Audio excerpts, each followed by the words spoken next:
Certainly, there are dark demons when it comes to Tommy's brain. There's just no doubt about that. But there's also something so captivating about this Peaky blinder. One of the most popular television characters of today, it's seriously impossible not to gravitate towards Thomas. Despite his outrageous flaws, his strengths and bravery are unmatched by any other character on the show. And regardless of the circumstances, Tommy always finds a way. His devotion to the Shelby family makes him the leader, and fans can't help but being attracted to this likable character. In today's video, we're going to be talking about Thomas Shelby and what the fuss is all about. But first, a simple reminder on how to enter our brand new giveaway. We're going to be giving away either an iPhone X Max, the new iPad mini, or MacBook Pro. It's all your choice, so be sure to leave a like, comment the keyword, subscribe, and turn on post notifications to enter the giveaway. It's that simple. It's Thomas Shelby's show. Joe Cole reveals that one of the reasons why he left his role as John Shelby on Peaky Blinders was because the Birmingham gang drama focused so heavily on Thomas Shelby. The 32-year-old actor stated that he never really got out of the gates with his role as John Shelby because it was basically Tommy's show. Joe Cole precisely chose to lead Peaky Blinders because he wanted to explore new avenues, new characters, and new shows. Cillian Murphy almost didn't star as Thomas Shelby. It's almost impossible to imagine anyone but Cillian Murphy who is heading up the formidable Shelby clan on Peaky Blinders. But according to writer and director Stephen Knight, a very different actor almost landed the role. In fact, Jason Statham also auditioned to play the menacing criminal mastermind Thomas Shelby in the PBC drama. So why did Jason Statham miss out on playing Tommy? Well, Peaky Blinders Stephen Knight didn't pass on casting Statham that easily. It turns out he almost went for the Hobbs and Shaw store before a text from Cillian Murphy helped change everything. How does Tommy's war experience inform his approach to being a gangster? It's credited in the first series that before going to war, Tommy was a very outgoing character. He laughed a lot. He wanted to work with horses. He was interested in the Communist Party. All were destroyed by the end of the First World War. It destroyed Tommy's sense of optimism and destroyed his faith, as well as his belief in authority. Basically, it destroyed everything, and he just became consumed by ambition, which was only strengthened by the fact that he'd survived the war, which meant he didn't fear death anymore. Does it bother you when people root for Tommy considering how brutal he is? Peaky Blinders has been very careful to demonstrate that violence does have its consequences for those that commit it and endure it. Violence should make you cringe and look away. The violence committed by characters on the show has psychological consequences for them, and more so for those that suffer from it. They don't just miraculously heal. They go to a hospital. They die slow and painful deaths that shouldn't be easy to watch.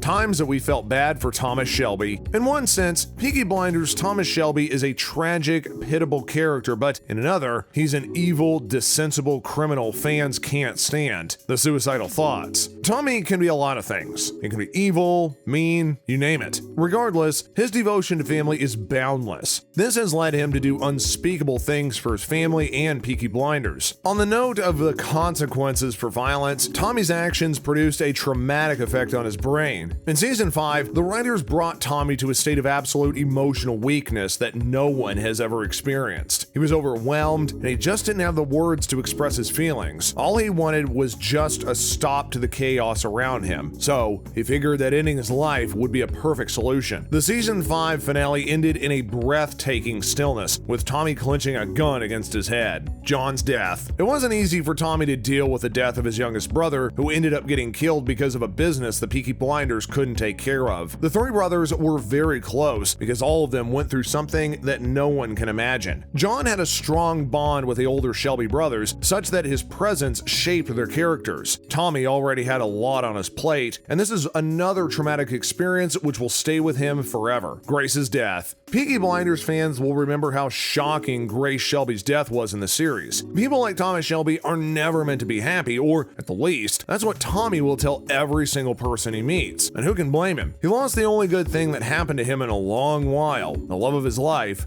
Grace. That too, because one jealous Italian decided to take revenge on the Shelby family. Tommy and Grace weren't together for long, and it's something that will haunt Tommy throughout his lifetime. Tommy's continuously blaming himself for Grace's murder. murder. Times we hated Thomas Shelby. He is by no means perfect. He's just Thomas Shelby, and as so, he's a man with flaws. And as such, there are some decisions he made that earn him some frowns. Shelby family's arrest saga. The season 3 finale featured one of the best endings, as the consequences for the things done by every single character turned out to be massive. The reason why the fans hated Tommy for this is that he knew that this was going to happen, and yet he put his family in danger, which is out of character. When his family is threatened, this is when he spins out of control and becomes very, very dangerous, using John and Arthur as just soldiers. There does come a point in the series when both Arthur and John seem to have had enough. They just can't take the fact that Tommy uses them as foot soldiers and nothing more. They feel like they aren't family and that they're just being used by Tommy. To be completely honest, they do have a right to feel that way, as Tommy used the rage inside John and Arthur to benefit himself and his dreams for the Peaky Blinders. Although the whole family benefited from it, Tommy never thought about Arthur and John's mental well-being. One of Tommy's best episodes, Series 4, Episode 6, The Company. Quote, "We live somewhere between life and death, waiting to move on, and in the end, we accept it. We shake hands with the devils and we walk past them." Polly to Tommy. Tommy Shelby is a murderer, backstabber, thief, and a liar, but he's also clever, devilishly handsome, and quite charming. So it makes perfect sense that as of the finale of Series 4, he is the newly elected Labor MP for Birmingham South. What could possibly go wrong? Oh yeah, and also in this episode, Arthur faked his own death magnificently at a boxing match, and Luca Chagaretta and Alfie Solomons came face to face with their own real deaths. The reason is, as per usual in Peaky Blinders, is this: Tommy Shelby always wins. But how long can his lucky streak possibly go on for? Season 2 finale. Quote, "I nearly got everything. Tommy rages against the dying light in the best moment of a great season. The day of the Derby arrives, and Tommy is put in a critical position. As he plans to strike at his enemies, Grace reveals that she's pregnant with his child. Meanwhile, Polly kills Campbell, but she's too late. Tommy has already been taken away by Campbell's men, or so everyone thinks. Just as he's about to be executed, one of the men reveals that he's working for Churchill and shoots the others in the head. Tommy's free to walk away, overcome with emotion for the first time in the series. Cillian Murphy's theory on why people are so attracted to Thomas Shelby. Cillian is grateful for the chance to play such an iconic character for so long, explaining, quote, "The character is an absolute gift." The actor, 43, revealed that Tommy would be taking a seat as an MP, the establishment that he formerly fought against, but the reason people love the character so much is that they can sympathize with him. Cillian, quote, "I think the reason people are attracted to Tommy is that he's very charismatic. You don't agree with what he does, but you desperately try to understand. It's never one or the other. We feel sympathy, I hope, for him sometimes. We feel anger for him and revulsion. But I've never seen him as one or the other, and I wouldn't transpose my set of morals onto a fictional character like that because then I couldn't play him." Cillian Murphy reveals the reason Peaky Blinders leaves him destroyed. Cillian says, quote, "The nature of the character is immersive. It's an incredibly exhausting character to play. The actor reveals that Tommy is usually active and seems to never eat or sleep. The character is dynamic, clever, and intelligent. He's basically all the things Cillian could wish for himself. Furthermore, the actor had to leave reality behind for 4 months. He just forgets everything else apart from being a perfect Thomas Shelby. Cillian rarely gets out of the role without feeling the full impact of it. He always comes out of it destroyed, but feeling like he's made something impactful. Cillian Murphy went all out to play Thomas Shelby. Did you know Cillian Murphy from Peaky Blinders smoked 3,000 cigarettes in 12 episodes? The character of Thomas Shelby is portrayed to be a chain smoker, and he's almost never without a cigarette in hand in Peaky Blinders, always puffing away pensively as he dices ways to outsmart his rivals. People did smoke all day back then, and it just became a Tommy thing. Although Cillian Murphy himself doesn't smoke, it's in his character's habit to smoke all day and all night. Cillian Murphy also stated that he smoked only herbal cigarettes, which were tobacco and nicotine free, so that way they weren't addictive. Cillian said, quote, "I use herbal rose things. They're like my 5 a day." And when the actor was asking the props guy to count how many cigarettes they used in the series, they got an outrageous 30,000 number. Cillian Murphy fills the persona so well, almost exceeding the character. Tommy is a kind of man who believes his family is his strength, rather than thinking his family's his weakness. And his devil-may-carry attitude make him a total charmer, but Cillian Murphy's historic skills are quite unmatched, and we definitely can't get enough of Thomas Shelby. Thanks for for coming to the end of the video. Hope you guys enjoy, and we'll see you next time.